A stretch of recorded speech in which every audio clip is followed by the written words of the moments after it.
It is such a great zchut to have been invited by Mr. and Mrs. Daba to come to speak to all of you, and especially for the Migdal Or organization.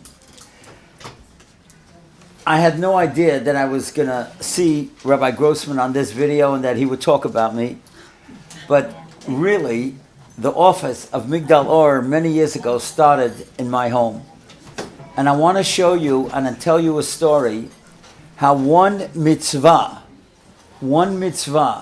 that people do, any of you, you never know what mitzvah can change your life and change your whole family forever. So I want to give you some background. Many years ago, there was a magid. A magid means somebody who tells stories, but not only tells stories, but each one has a lesson. And he was a very famous man in Yerushalayim. His name is Rabbi Shvadron. And I had a cousin that was in school in the Hebron Yeshiva in Israel, and he would send my father cassettes, if you remember what cassettes are, right? He would send him cassettes of Rabbi Shvadron, and Rabbi Shvadron was such an electrifying speaker. He would tell stories and bring out a lesson. And my father always said to me and to my brothers and sisters, if this Maggid ever comes to America, he's going to stay by us. I said, Pa, how are you going to get a famous person like that to stay by us? He says, don't worry, you'll see. Just find out for me if he's ever going to come. Sure enough, God helps those that help themselves. And if a person wants to do something, Hashem will help him. We once had a guest for Shabbat. His name was Rafi Brenner, a friend of mine who had been in school with me in Brooklyn, but had been in Israel. He moved back to Israel. His father was an eye doctor. And when he came to, and I told him once when I was in Israel, if you ever come to America, you'll stay by us for Shabbos. So this guy, Rafi Brenner, is at the house, and my father says to him, we heard about this Magid from Yerushalayim, Rabbi Shvadron. Do you know if he's ever going to be in America? He says, what are you talking about? He's coming tomorrow. He said, what do you mean, Sunday he's coming? Yeah, he's coming with another man, Rabbi Grossman. Rabbi Yisrael Grossman, that's Rabbi Yitzchak Grossman's father. And they are coming to raise money for Chinuch Atzmai. So my father said, well, he's got to stay by us. He said, what do you mean he's got to stay by us? They have an apartment ready for him in Borough Park. But again, as we said before, what happened was that if you really want to do something, Hashem helps you. Hashem made it that there was such thunderstorms and rainstorms, and this was 1964, in Israel, the planes couldn't leave for 2 days. By the time Rabbi Shvadron came on Tuesday, the apartment was gone. And this is hard to believe. My father took me, my two brothers, and my grandfather to go meet Rabbi Shvadron in the airport, even though he had no idea who he was. But I had been in Israel, so I would recognize him. And he came with Rabbi Yisrael Grossman, that's this Rabbi Grossman's father. Now, Rabbi Grossman had relatives in Borough Park, so they came and picked him up and took him to Borough Park. But Rabbi Shvadron, he didn't know who was going to take him from the airport. And Rafi Brenner came and said, these people, they would like you to be by him. He said, don't I have an apartment ready? He said, well, it was given away because you came 2 days late, but you'll be there for a day, and then you'll go, to the Borough Park apartment that they'll find for you. I still remember like today. We're driving on the Van Wyck Expressway out of Kennedy Airport, and my father turns to Rabbi Shvadron, who I remember was 53 at the time, and he says to Rabbi Shvadron, I just want you to know, my house is your house. When you walk into that house, anything that you want is yours. If you have a chumrah, you don't like the way we're doing something, you tell me. We'll change, we'll do anything for you. Now what my father did, it's hard to believe. Saturday night, before Rabbi Shvadron was going to come, he took his own bed and put it on the third floor. He took a second bed in case the person who was coming with him would stay there as well. And he put up a telephone just in case that person comes. Of course, Rabbi Shvadron didn't have that apartment. He came to the house, and my mother set up a meal like for a king. And then my father had added to the house a whole base medrash, not for a synagogue. He just had over 1,000, 2,000 sefarim, and he had a conference table. That's where he would learn with us. And he had set up a sink in case he was a mohel, in case anybody wanted to do a bris and they needed a place. And Rabbi Shvadron walks into this house and he sees the sefarim.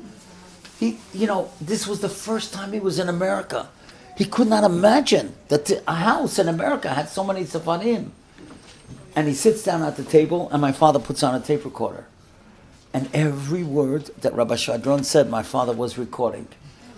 And they became like brothers, so close. And after a couple days, when the people who had brought in Rabbi Shvadron said, you're ready to go to Borough Park? He said, no, I'm not leaving. This is where I'm staying. And then Rabbi Shvadron called Rabbi Grossman. He said, we got to be together. We came here to raise money for Chinuch Hatzmai. So Rabbi Grossman said, okay, I got relatives in Borough Park. Come to Borough Park. He said, no, I'm not leaving. You could come here. And you know something? It's hard to believe, but Rabbi Shvadron stayed for 6 months. 6 months. He was traveling all around America, but he always came back to the house. And Rabbi Grossman, this Rabbi Yitzchak Grossman's father, he stayed for 3 months. And my father and Rabbi Grossman and Rabbi Shvadron became so close. It was just incredible. And after Rabbi Grossman went back after 3 months, and Rabbi Shvadron went back after 6 months, it's obvious that I'm an emotional person. My father was not like that. He was very quiet, dignified. I don't think I ever saw him cry. One time I saw him cry, the last year of his life. He was only 47. He was giving us a bracha before Yom Kippur. It was the only time I ever saw my father cry. He knew he was dying. Anyhow, my father was sitting at the kitchen table. And this is so unusual. My father said, I miss Rabbi Shvadron. Now, I never heard him talk like that. He said, I think I'm going to go to Israel to meet him. I said, what does that mean? He said, well, he's going by boat. If I go by plane, I could meet him there. And it's hard to believe. There's certain people that can do anything. I remember we were sitting that Shabbat at the table, and I said, Pa, how are you going to get a passport? He said, don't worry, I'll get it. And he went, he got a passport for my mother and himself. He flew to Israel, and he met Rabbi Shvadron's wife, and in Haifa, they went to Haifa to meet the boat. And my father was such a sensitive person, he said to the Rebbetzin, you go see your husband first. I don't want him to see me first. He has to see you and the family. So she went up with her kids, and she greeted her husband. Then she said to her husband, your best friend came to see you. He said, it's impossible. I left my best friend. I left my best friend in America. And then when my father walked out, they embraced. And then my father stayed by Rabbi Grossman, who lived a couple blocks away from Rabbi Shvadron. That's how he spent the Shavuot. And that's how he spent either by Rabbi Shvadron and his wife, and then Rabbi Grossman and his wife. Rabbi Yitzchak was a little boy at that time. And he was a teenager. And he got to see how close his father felt to my father. That's what he was talking about. And then unfortunately, when my father came back from that trip, that's when he got sick. And he died a few months later. And the one to come back first was Rabbi Shvadron, and he stayed in our home. And that's when he became like my grandfather, Rabbi Shvadron, and then Rabbi Grossman also. And that's when I got to see what a Magid means. What does it mean to tell a story? And over the years, I became very, very close to Rabbi Shvadron. And eventually, I said to him, we got to write your stories, because the people in America, they don't speak Yiddish to kids, and they certainly don't speak Hebrew. And that's how this first book came to be written. It's called The Magid Speaks. And this was the first of the Magid books that I've written. And this is Rabbi Shvadron. And all these stories, the 95, were all from him. And the book sold so many copies. Art Scroll never had a book that sold like that, except for the Chumash and the Siddur, obviously. But then they told me, you got to write another book. I said, what do you mean write another book? I gave all his stories. They said, I took all his best stories. So Rabbi Sherman said to me, I was just in South Africa, and I saw a Rebbe in the 5th grade, he's reading from your books. That means if this book could have influence thousands of miles away, you got to find other stories. And that's how the Maggid book started. And that's why, Baruch Hashem, I thank Hashem a million times, I was able to write 10 Maggid books of stories. Because I got stories from other people. And one of the people that I got stories from was Rabbi Yisrael Grossman. That's Rabbi Yitzchak's father. And a few years later, after I was married, and Rabbi Grossman was married, he came to America. And he calls me up and he says, I'm the son of Rabbi Yisrael. I said, you're the son of Rabbi Yisrael? Where are you? He said, well, I'm in Crown Heights. I said, I'm coming to get you. You got to be here for Shabbat. He said, okay, you'll recognize me? I said, believe me. If you look like your father, I'll recognize you. Exactly. And I came to Crown Heights, I picked him up, and it was love at first sight. We became so close. And I said to him what my father said to Rabbi Shvadra, my house is your house. And we put up a sign on one of my kids' bedrooms, Migdal Or. And I wrote every check, I collected every penny together with him. We went all the places together, and that's how the office started. And then eventually, 3 years later, when we were able to make a big dinner in the Waldorf Astoria, and he had wealthy people, he didn't need me that much. I could just be a good friend, but I couldn't, buy him a building or anything like that. And I'm telling you, he's a great speaker. And as good as he speaks in English, he's 10 times better in Yiddish. Now, of course, most of you don't have an appreciation for Yiddish. It's not how you grew up. But I'm telling you, at that Waldorf dinner, when there must have been about 900 people there, if he would have said that he was Mashiach, everybody would have believed him. He was so powerful. He was so incredible. And people just loved him. And as I got to know him over the years, I'll tell you a great story that happened. So he would stay in my house every time he came. And then when he would go Shabbat, let's say he would go to Manhattan or Brooklyn or wherever, I would pick him up Saturday night. Because I couldn't go, I had a family, I couldn't go with him all over. So now listen to this, you're not going to believe this story. So one Saturday night, I picked him up from Rabbi David Blythe's house in Manhattan. He had spoken in the shul, trying to raise money. And then we go from the Mlav Malka that we had in Rabbi Blythe's house, we go to my car where it's parked a couple blocks away in a parking lot. And we pass a bar. He says, you want to see something? I said, what do you mean? He said, let's go in. I said, are you kidding? I was terrified. I'm going to go into a bar? He says, watch. I said, who knows what they'll do to you? He said, just watch. Now, at that time, he was known as what he said as the disco rabbi. So we go into a bar, 3rd Avenue, and 44th Street or whatever. And, the place is rocking with loud music and the lights are spinning or whatever. And this guy walks in with his long payas and his beard and I'm hiding behind him. I'm terrified. And all of a sudden, they never saw a guy like this. So they begin crowding around him. Boys and girls, in the early 20s. And they're looking at him. And he says, who is Jewish? Who is Jewish here? And about 10 of the boys and about 5 of the girls raise their hands, and he starts singing Am Yisrael Chai. Now, even a kid that's not religious knows Am Yisrael Chai. Now, the music stopped in the bar. They're dancing around him. He's like a magic man. I can't believe this. And I'm watching this, and I never in my life saw people with such charisma. I was terrified to be there. And he's dancing with all these boys. He kept the girls on the side, obviously.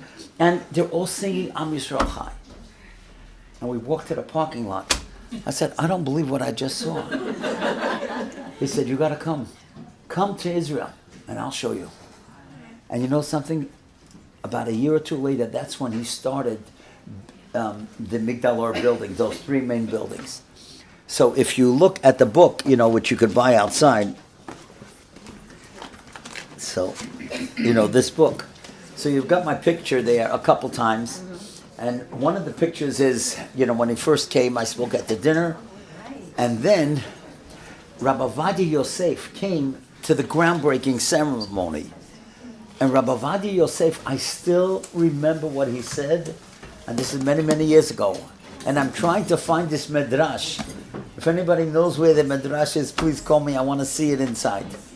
The medrash says, I can never forget. We have a picture on one of these pages. I'm sitting right next to Rabbi Grossman and Chacham Avadi Yosef, and we're all sitting together up front on that main table. And he said like this: that Moshe Rabbeinu wanted to go in to Israel, and Hashem said, "You can't go in." And Moshe Rabbeinu felt terrible that he wasn't going to be able to go in. So Hashem said, "Look around. Look around. I'm going to bring you on a mountain. You'll be able to look around Israel."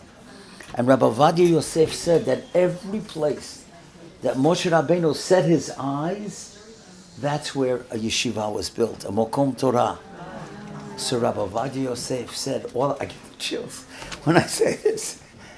Rabbi Vadia Yosef said, all of you that are standing right here, this is where Moshe Rabbeinu looked. He looked at this spot where we're standing. And that's why a big yeshiva and a big Mokom Torah is going to be built. I felt so proud to be part of that. And of course, over the years, I began to realize that there's nobody like Rabbi Yitzchak Grossman. We're almost the exact same age. We're a few months in difference. Now, he's got all the white hair in the payas, so he looks older, but really we're the same age. And I saw him with rabbis, with politicians, with children, with people in the disco, as I told you, men, women, generals, prime ministers. I was there when they gave him an award. Shimon Peres gave him an award for Avat Yisrael. It was just absolutely incredible to see even secular politicians, how they recognized him. But then, after the war, during this war and by other wars, when he goes to see the soldiers, whether he goes up to the front and he's not afraid of anything, he'll go right up to the battlefront and he'll give chizuk to the soldiers. And those soldiers that he was talking about, there was one of them just a few weeks ago was in a coma. And he went and he kissed his forehead and he prayed by him. They took a movie of it. And the Rebbe, a certain Rebbe, the Lelev Rebbe, had given him a certain coin. He put the coin on the young man's head, and 10 days later, he was okay. It's miraculous. It's just absolutely miraculous. But I want to tell you another story about a soldier in Israel, not with Rabbi Grossman. I have a dear friend, his name is Rabbi Yaakov Gibber, and he is in Boca, and he just 3 weeks ago, he took 25 men in his shul for 3 days or 4 days to Israel. And listen to this story, you'll see what a Jewish soldier is all about. So they came to a place where he was going to give a speech about Kiruv, and there was a fellow there who comes over to me and he says, Rabbi Gibber, can I talk to you privately? He said, yeah. So right after the speech, they went to the side and listen what the soldier says to him. He says, Rabbi, I'm 23. I haven't put on tefillin since my bar mitzvah. For the last 10 years, I was there in that concert. Now, those of you remember that concert on October 8th, there was not one religious person there. He said, I'm not religious, but I was at that concert and I saw the helicopters coming down and the parachutes, and I saw Hamas started shooting everyone. And I knew I had to get out of there because it ended up over 365 people were killed and 40 were taken hostage. And I saw a forest. I just ran to the forest. And I was hoping to hide behind one of the trees, but it was very narrow. Every tree was narrow. I knew I couldn't hide it, but then I saw a ditch. So I went into a ditch, and I was able to bend down and hide so that they wouldn't see me overground. And I was there 5 hours in that ditch.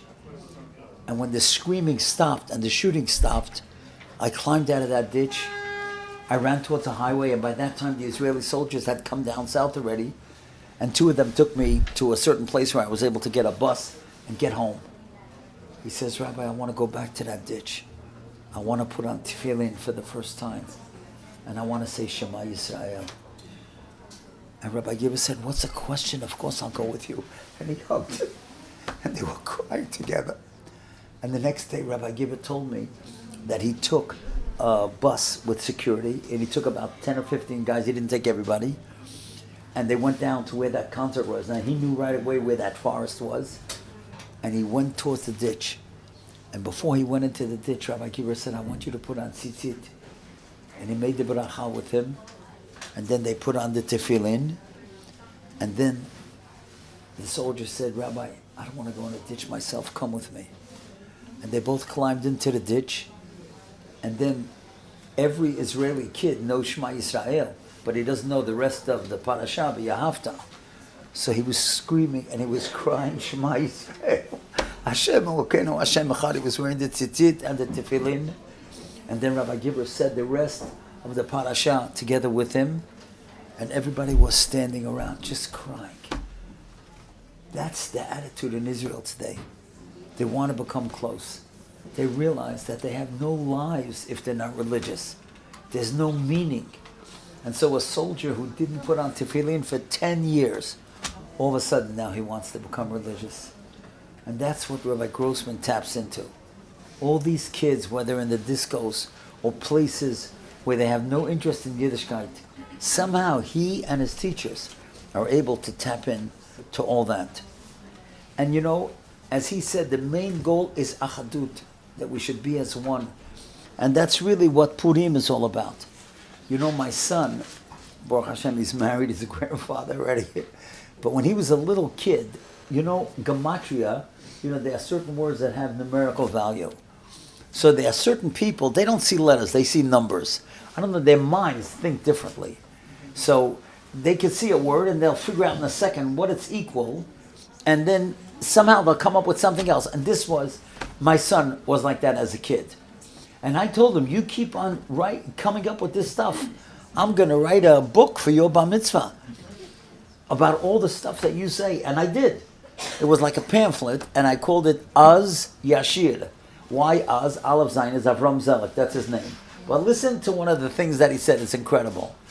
How many people here can figure out the word Ish, Aleph, Yud, Shin? What is that equal to? Aleph is 1, Yud is 10, 311, right? So my son is reading the Megillah, and he says, Pa, you're not going to believe this. The word Lire'ehu, to his friend, is also equal 311. So Ish is 311, and Lire'ehu, his friend, is 311. He said, that's v'yahavta l'reacha kamecha. That's what the pasuk is. You have to love your friend like yourself. You're a person, Ish is 311, and that's what the pasuk says, Umishloyach monois, Ish l'reyehu. That's what Purim is all about.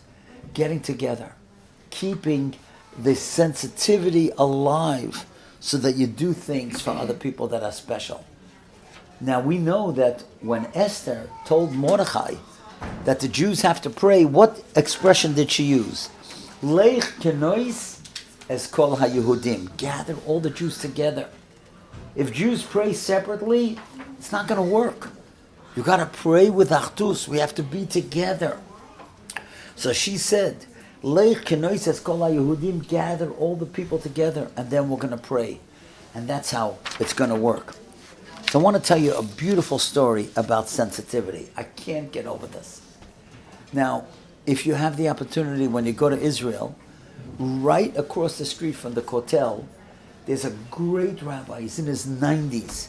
So try to see him while he's still in this world. His name is Rabbi Avigdor Neventhal.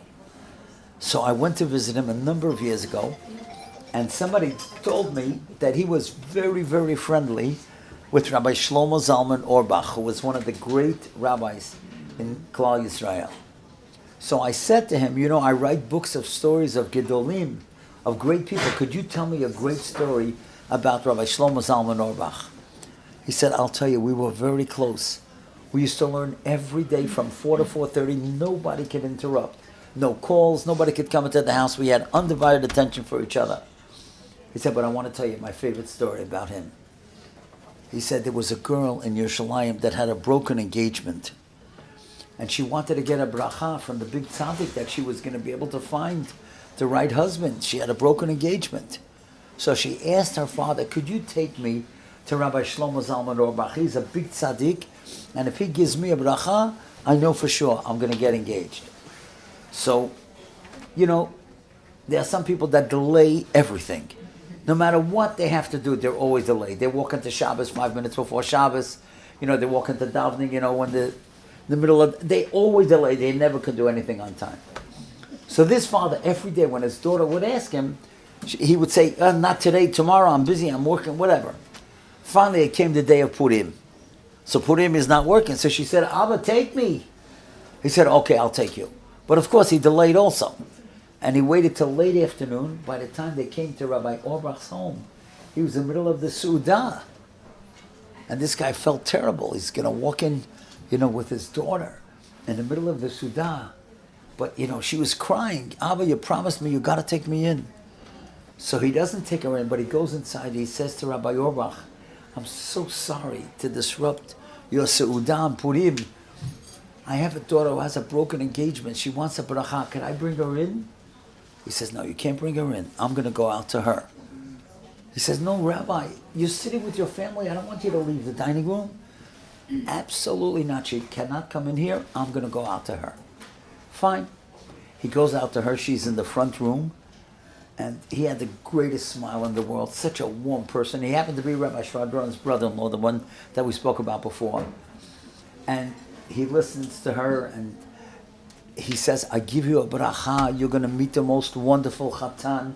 And you're going to build a wonderful family. And you're going to have children. You'll have a beautiful home. And she's so overwhelmed by the bracha, she starts crying. And then Rabbi Auerbach turns to the father and says, now you understand why I didn't want her to come in. Because he understood that the girl might cry from the bracha. And how embarrassing would that be in front of his whole family, that this girl who wants that bracha is going to cry. That's what sensitivity is all about. He could think, hey, she's coming to me, right? And they're coming late. They're disrupting the Su'udah. No. If that girl is going to feel embarrassed, I'm getting up from the table. I'm going to go out to her. That's what greatness is. That's what Achdus is all about. And that's what we have to do in Purim. But I'll tell you another thing that I think that we have to do not only today, but until the war is over. We want to identify with the soldiers and we want to save them. All those people that are wounded, and we don't want any more deaths. The other day I had to speak someplace, so I did some research. You know how many soldiers we've lost? I'm not even talking about wounded. 550. 550 soldiers lost. That's terrible. So there's a pasuk. Tzedakah tatzil mimavet. Tzedakah saves from death. And this is the only pasuk that I know in the entire Mishlei that Shlomo HaMelech wrote that he repeats twice. Usually you have a pasuk in Chumash, it doesn't repeat it twice. It says it once. And the same thing in Tanakh. But Shlomo HaMelech wrote, Tzedakah tatzil mimavet. Tzedakah saves from death. And I believe that it doesn't only mean that if somebody gives charity, they're going to be saved from death. But if somebody gives charity, they're going to save others from dying. They're going to save that death doesn't come to the world, to Jewish people. And so therefore, we come together at Tzedakah tatzil mimavet. So I want to tell you a story about tzedakah. It's very difficult for me to tell you this story, as you'll see in a moment, because it's about one of the saddest parts of my life, but we're going to see how great people can become. Now, I told you that when my father came back from Israel, I was just a teenager then, and that's when he got sick. And later on, Nebuch, just within a year and a half, he passed away. I was only 21 when he passed away. My father was 47. Now, when you're 21, you think 47 is an old man. But, all of us here realize how young 47 is. So I was a mohel at that time. My father already had taught me how to be a mohel. And I had to leave the yeshiva, and I was supporting my mother and my 6 younger brothers and sisters. And it was so difficult. I would walk into a house, 21-year-old kid, and a grandmother would look at me and say, oh, you look so young. So I said, well, the baby's also young. Trying to make a little joke out of it. But anyway, it was difficult. And one day, in the synagogue where I prayed, there was a man, his name was Chaim Israel, and he gave me an envelope. And I said to him, what is this? He said, open it, you'll see. Now this is 1967. In there was $1,500. I said, thank you very much, but we're not poor, we don't need tzedakah. He said, no, this is not tzedakah, this is a loan. So I said, a loan, when did I pay you back? He said, whenever you want, I'll never ask you. So at that time I wasn't married. I said, I'm going home now from the synagogue, I'm going to my mother. I'll ask her if she wants to take the money, we'll take it, otherwise I'll bring it back to you tomorrow. I come home, I say, Ma, you're not going to believe Mr. Israel just gave us an envelope of $1,500. She said, we're not beggars, we don't need tzedakah. I said, Ma, that's what I told him. But he said, it's a loan, when do we pay it back? He'll never ask. What happened was 2 years later, I was 23, and I was getting more and more brisson. And then I was able to put together the money, and I went to his office on Queens Boulevard, and I gave him the money in an envelope. He said, I'm not taking it. I said, what do you mean you're not taking it? You said this was a loan. If it was tzedakah, we never would have taken it. He said, sit down, I want to tell you a story. Now he's talking about himself, and it was so embarrassing for him to tell me this, because I remember this a couple years ago. He said to me, do you remember, he's talking about himself when he went bankrupt? Now he was the richest guy in the synagogue. And within 2 weeks he lost all his money. It was so embarrassing. He said, do you remember that? I couldn't even look him in the face. I said, yeah, I remember. He said, there was another man in our neighborhood, Dr. Lowenstein.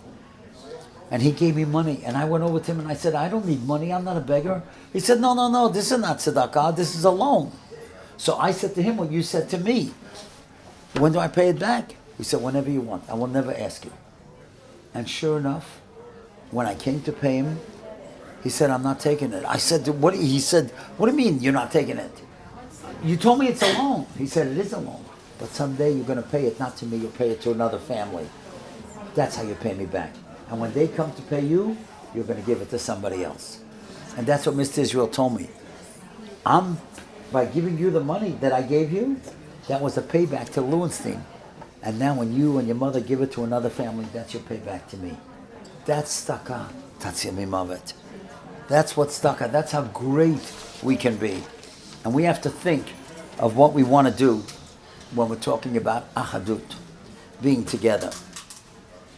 So I just want to tell you one more thing about achdut. Now, a number of years ago, I made a book on recordings that I was making about chesed. It's called The Glittering World of Chesed. And what I did was, I'm going to give it to you as a gift. You don't have it, right? What? Thank you. Okay. So, but I want to tell you, I did research all over the world about people that did chesed, to bring achdos and caring. And one of the great stories is about somebody that probably many of you know, a guy by the name of Joe Beta. Does anybody know Joe Beta? Yes. Yeah, everybody knows, right? Oh, okay. And somebody wrote a book about him. Jack Dweck wrote a book called Joseph. Yeah. Right? That's our very close. That's what? Our Also, very close right, friend. that's why I'm mentioning the name. I want to tell you about Joseph, Joe Beta. 2 stories that I put in here. Page 136. It's unbelievable what this guy Joe would do to care. So there was a person, his name was Morris Abraham. Maybe some of you know him. What? All of us. Really? Yeah. Oh, I'm sorry to hear that. No, I'm only kidding. Of course not. So he had a son that was very sick, Ezekiel. And he had respiratory problems. And one day he was coming home from work and he was driving with Joe Beta. And Joe told him, my wife and I, we're going to have to be up a whole night tonight because the doctor told us that we got to be sure that the kid is breathing properly. Because if he's not breathing properly, he might have to go to the emergency room. So he said, my wife's going to be up till about midnight and I'm going to take over at midnight to watch his son. That's what Mr. Abraham was saying. And then what happened was 1 o'clock in the morning, Mr. Abraham is up with his son. There's a knock on the window. And Mr. Abraham got frightened. Who's knocking on the window 1 o'clock in the morning? He goes to the window and it's Joey Beta. He's got 2 cups of coffee. He said, you told me you were going to be up tonight. I figured you'd want some company. Imagine that. That's one thing. That's achdus. A person cares. Who wants to be up 1 o'clock in the morning with somebody else's sick child? But he brought him coffee. And then I'll tell you another great story. I can't get over this. Joey Beta sold linen. And what happened was he had a very, very big client in a place in Arkansas. A place is called Bentonville, Walmart. And one day he went down with a rabbi because they were learning together. And they're sitting outside the main office of this guy that Joey Beta was always doing business with. And he notices that there's another Jewish fellow that's walking up and down. And he seems distraught. So he goes over to him, he says, who are you? What are you doing here? He said, I was trying to get an appointment with the head of Walmart, but there was a mix-up and they didn't want to give me the appointment. He said, what do you do? He said, I'm selling linen. That's what Joey Beta was doing. So Joey Beta, listen to this. He goes into the office and he says to the buyer, he says, there's a guy out there, Manny. I want you to see him before you see me. He says, what do you mean? Well, what does he sell? He says, he sells linen. He says, but I've been getting that for you. There's enough for everybody. So he goes back outside and he tells that fellow Manny, he's going to see you next. He said, oh my gosh, I left my samples in the car because I didn't even think they were going to give me an appointment. So Joey Beta and the rabbi and this guy, they go to the car and they bring out the samples and he goes in. And the guy was able to make a sale. Who does that to his competitor? But that's what achdus is all about. That's what Purim is all about. And that's what Migdal Or is all about. And when we come together in this beautiful home, and it's beautiful not because of the walls and the decorations, it's beautiful because of what goes on here. The chesed, the tzedakah, the caring, that's really beautiful. And before we review and just end with a fabulous story, I just want to say that this should be Le'ilu Nishmat Rachel Bat Ruth, Eliyahu ben Nirza, Ezra ben Rachel, and Eliyahu ben Rina, and Refuah Shlema for Stephen Shlomo ben Carol and David ben Chava. So we spoke about many, many things. We spoke about the greatness of Rabbi Grossman, how he just cares about every Jew, every type of Jew feels attracted to him. We spoke about Achdut, the Ish L'Rayeu.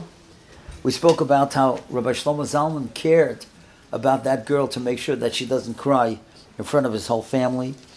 We spoke about giving tzedakah, tzedakah tatzil mimavet. And we spoke about Joey Beta also, Achdut. I just want to end with this fabulous story. And the reason that I love this story, which is brought in this book about Rabbi Grossman, is that great things happen to great people. And it's always good. My father always taught me, be associated with great people, because after a while it's going to rub off. And if you want to accomplish in life, you want to know who you really are, write a note to yourself of the 10 people you spend the most time with.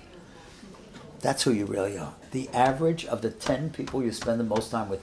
If they are accomplished and positive people, you're going to be that.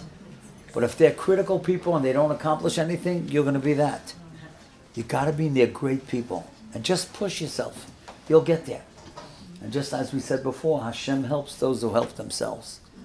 So listen to this story that happened with Rabbi Grossman. A couple years ago, he got a call from a guy in America who said, Rabbi, it's the yahrzeit of my mother, and she's buried in Netanya. It's the first yahrzeit. And I wanted to fly from America to Israel to be at the cemetery, but my wife doesn't let me go. Because Netanya, there was a bombing in the hotel, in one of the hotels on Paysach. Many people were killed, Rahman al-Islam. He said there were terrorists going around in the streets in Netanya. I can't go. Is there any way, you're in Israel, could you get a minion to go to my mother's cemetery to say Kaddish? Rabbi Grossman said, I'll go, don't worry. So he took a couple students, 2 or 3 students from his school, and he figured he'll find 7 people in that Netanya cemetery. But he couldn't find. So he started walking around the cemetery, and they were able to find up till 9. They couldn't find a 10th person. Finally, in the distance, he saw some short little man, and Rabbi Grossman runs over to him, and the guy doesn't speak Hebrew, he just speaks French. But one of the students that Rabbi Grossman had also spoke French. So they find out that this guy, he came from France, and he also had yahrzeit. He thought he would find a minyan. So Rabbi Grossman said, I can't believe it. You came, but we're going to be able to help you, and you could help us, so why don't you come with us? And they made a minyan. So he had the minyan, and then they had the minyan. Everybody went to this guy's, the French guy's mother. And Rabbi Grossman writes that on the gravesite of that man's father, it was his father that had died. The first one was the mother, but this was the father. It said that he was in the Chevra Kadisha in Tunisia, and he always made sure that people who couldn't come back to Tunisia had a minyan for the yahrzeit. So Rabbi Grossman tried to help this guy, and this guy the French guy was able to get a minyan because they helped each other, and then they helped the guy who always tried to get other people for a minyan. And that's what Achdus is all about. And so I just want to say to all of you, try as much as you can when you go home to tell what you saw about Rabbi Grossman, and that you'll tell your husbands, and that we should give as we never gave before. It should be a schut for all of us. Stakat hatzil mimavet. There should be no more death in Israel, no more death for Jewish people in the whole world. And we should be able to celebrate Bezrat Hashem Chag Paysach together with Mashiach. And Mr. and Mrs. Daba, they'll make the big seder for everybody. Thank you for inviting me, and thank you for listening.